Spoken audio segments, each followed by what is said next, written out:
تو سب سے پہلے امپورٹنس آف ریپینٹنس اور ریپینٹنس کیوں کرنی چاہیے، اس پہ قرآن مجید کی کچھ آیات آپ کے سامنے رکھوں گا۔ سورہ نور چیپٹر 24 ورس نمبر 31 میں اللہ سبحانہ و تعالیٰ فرماتے ہیں کہ اعوذ باللہ من الشیطان الرجیم وَتُوبُوا إِلَى اللَّهِ جَمِيعًا أَيُّهَا الْمُؤْمِنُونَ لَعَلَّكُمْ تُفْلِحُونَ،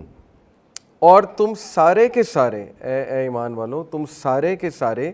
اللہ تعالیٰ کی طرف ٹرن کرو ان ریپینٹنس، اللہ تعالیٰ سے توبہ کرو، اللہ تعالیٰ سے مغفرت طلب کرو، لَعَلَّكُمْ تُفْلِحُونَ، تاکہ تم لوگ فلاح پا سکو۔ ثابت یہ ہوا کہ توبہ جب انسان کرتا ہے تو فلاح کی طرف آتا ہے، سکسیس کی طرف آتا ہے اور فلاح پا لیتا ہے۔ اسی طرح سورہ حجرات چیپٹر 49 ورس نمبر 11 میں اللہ تعالیٰ نے کہا، کافی لمبی آیا لیکن میں وہ کوٹ کر رہا ہوں، وَمَن لَمْ يَتُبْ فَأُولَٰئِكَ هُمُ الظَّالِمُونَ، کہ بے شک جو بھی توبہ نہیں کرتا، and whoever does not repent then it is they who are the wrongdoers، یہی لوگ پھر ظالم ہیں۔ یہ کون لوگ ہیں جو توبہ نہیں کرتے ہیں؟ جیسے عبداللہ بن مسعود نے کہا، صحابی نے، کہ جو مومن ہوتا ہے وہ چھوٹے سے گناہ کو ایسے دیکھتا ہے جیسے ایک پہاڑ ہے، اور جو منافق ہے وہ بڑے گناہ کو بھی ایسے دیکھتا ہے جیسے ایک مکھی تھی جو ناک پر آ کر بیٹھ گئی تھی اور انہوں نے یوں جھٹک کر کے اڑا دی مکھی، یعنی ان کے لیے میٹر نہیں کرتا ہے۔ اور پھر ظاہر ہے کہ جس کے لیے گناہ میٹر ہی نہیں کرتا ہے وہ پھر توبہ بھی نہیں کرتا ہے، وہ پھر یہ سمجھتا ہی نہیں کہ مجھے اس پہ توبہ کرنی چاہیے۔ اس کے بارے میں ایک حدیث آپ کو سناتا ہوں۔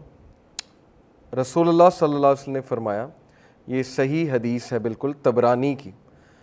Truly the angel on the left of a person withholds from recording the sinful deed committed by the Muslim servant who sinned for a period of 6 hours۔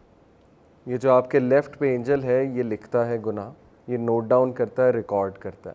اس کے بعد یہ اعمال اللہ کی طرف جاتے ہیں، حالانکہ اللہ کی نظر میں تو 1 سیکنڈ کے لیے بھی آپ کا گناہ نہیں چھپا ہوا، لیکن ظاہر ہے کہ اللہ نے ڈیوٹیز لگائی ہیں۔ یہ جو اینجل ہے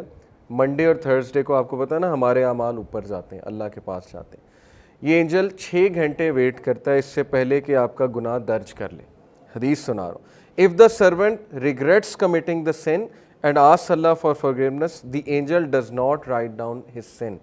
اگر وہ بندہ گناہ کی توبہ کر لیتا ہے، ندامت شو کرتا ہے، تو اینجل اس گناہ کو نہیں لکھتا، otherwise the angel records it as one bad deed، otherwise وہ ایک گناہ لکھ لیا جاتا ہے۔ اور اللہ کی آپ مغفرت دیکھیں، اللہ تعالیٰ کی آپ جو ہے وہ ہمارے ساتھ مرسی دیکھیں کہ ایک جب ہم اچھا کام کرنے کا ارادہ رکھتے ہیں تو یہ اینجل لکھ لیتا ہے، یہ ویٹ نہیں کرتا ہے 6 آورز، یہ اسی وقت لکھ لیتا ہے ایز ون گڈ ڈیڈ، اور جب ہم کرتے ہیں تو وہ 10 سے ملٹیپلائی کرتا ہے۔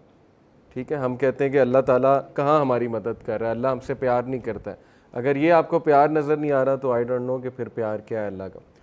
اور گناہ کے معاملے میں یہ ہے کہ 6 گھنٹے ویٹ کرتا ہے جب انسان جو ہے گناہ کرتا ہے۔ ہیونگ سیڈ اٹ، کچھ کبیرہ گناہ ہوتے ہیں، ظاہر ہے مرڈر کر دیا کسی نے کسی کو، یہ وہاں نہیں 6 گھنٹے ویٹ ہو رہا، ظاہر ہے کہ مرڈر کی پھر ایک وہ سزا بھی ہے۔ کچھ گناہ ایسے ہوتے ہیں کہ ان کی سزا ہے اور شریعہ میں ان کی سزا ہوتی ہے، جیسے زنا ہے، زنا کی سزا دی رسول اللہ صلی اللہ علیہ وسلم نے، اور ظاہر ہے کہ جیسے میرڈ کپل کی زنا، تو وہ اس پہ ہم انشاءاللہ آئیں گے، اس پر ہم جو ہے وہ ابھی بات کریں گے۔ تو یہ حدیث بڑی موٹیویشنل ہے، اسپیشلی آج کے دور میں کہ لوگ گناہ کرتے ہیں لیکن اس کے بعد ڈی موٹیویٹ ہو جاتے ہیں، اسپیشلی تنہائی کے گناہ، رات کے گناہ۔ لیکن یہ حدیث ہمیشہ یاد رکھیں اپنے آپ کو موٹیویٹ کرنے کے لیے، اسپیشلی ایک اور حدیث اس کے زمرے میں کہ رسول اللہ صلی اللہ علیہ وسلم نے فرمایا، follow a bad deed by a good deed, follow an evil deed by a good deed, it will wipe out the bad deed. کبھی بھی اتنا ڈی موٹیویٹ نہ ہوں، کبھی بھی اتنا گیو اپ نہ کریں گناہ کر کے کہ آپ کھڑے ہی نہ ہو سکیں۔ ٹھیک ہے، فوراً سے توبہ کریں،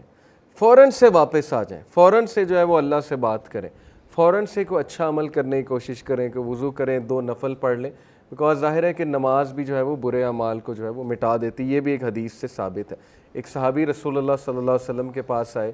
اور ہی سیڈ کہ آئی کسڈ اے وومن، شہوت میں، یہ بہت بڑی بات ہے اس معاشرے میں، اسپیشلی اس معاشرے میں۔ تو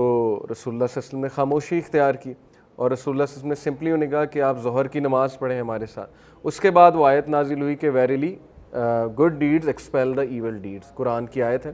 تو رسول اللہ صلی اللہ علیہ وسلم نے بلایا اسے کہ یہ آیت آپ کے اس ایکٹ پر نازل ہوئی ہے، تو وہ بہت خوش ہوا وہ شخص، یعنی کہ اس سے ثابت ہوا کہ نماز خصوصاً مردوں کے لیے جو باجماعت نماز ہے وہ ایول ڈیڈز کو مٹا دیتی ہے، ایکسپیل کر دیتی ہے۔